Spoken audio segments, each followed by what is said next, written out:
Bit of a warm spot. I know I shouldn't. They'll say quid pro quo, put him in jail for the rest of his life, quid pro quo. No, TikTok was very good to me. I won young people. I don't know if it was because of TikTok, but it was something happened.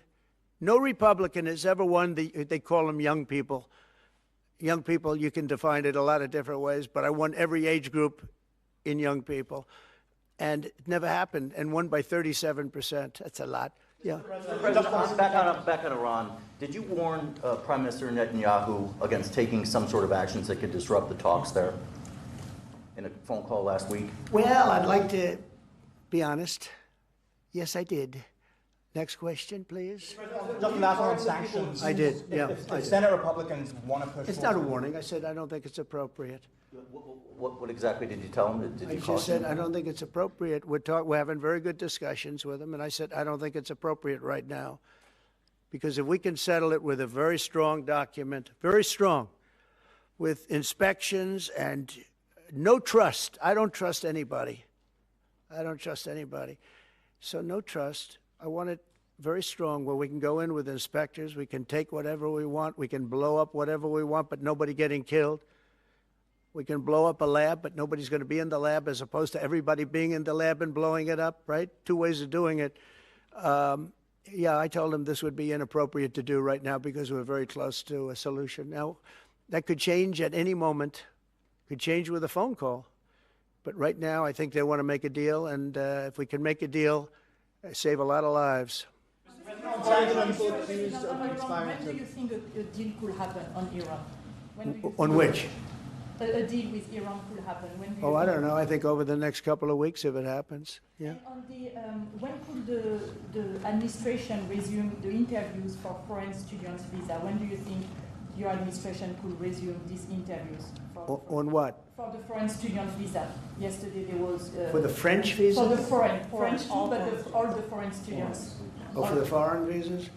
What are you referring? Foreign visas for what? Are you talking about for colleges? Okay, so you're off of Israel. Now you're talking about colleges, right? Yes, no. Okay. Well, we're going to see. Look, Harvard has been a disaster. They've taken $5 billion plus. $5 billion. Nobody knew that they were making this kind. If we didn't do this, we would have never found this out, Pam. They're taking $5 billion. And I'd rather see that money go to trade schools. And by the way, they're totally anti-Semitic at Harvard, as you know, and some other colleges, too, in all fairness to them. And it's been exposed, very exposed. And I think they're dealing very badly. Every time they fight, they lose another $250 million. Yesterday, we found another $100 million. And they have, they have a fund, an endowment, $52 billion. All right?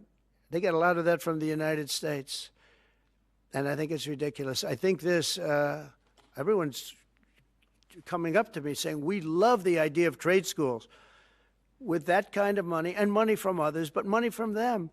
You can have the best trade schools anywhere in the world. You give them to Iowa, Indiana, lots of good states, well-run states, and you give them the money. They can only be used for trade schools, and they'll teach people how to build motors and cars and AI. The AI, we're building plants. We're building hundreds of billions of dollars worth of AI plants. Already started, many of them. We've never had a boom like we're having now. You're going to see it. There's never been anything like it. So we're up to about $14 trillion in investments. There's never been anything even close. You look at Biden, this guy, they had people leaving as opposed to investing.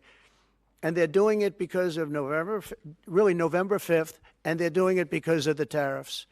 The tariffs have been tremendous. I can promise you, and I have great respect for the people at the European Union, they wouldn't be over here today negotiating if I didn't put a 50% tariff on. The sad thing is now when I make a deal with them, it's something much more reasonable. They'll say, oh, he was chicken. He was chicken. That's so unbelievable.